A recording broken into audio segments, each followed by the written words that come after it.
అడిగిన సమయంలో తను అలవో గగనను మోయాలి.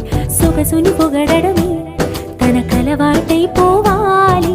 పనులను పంచుకుని మనసుంటే ఇంకేం కావాలి. అలకని తెలుసుకుని అందంగా బతిమాల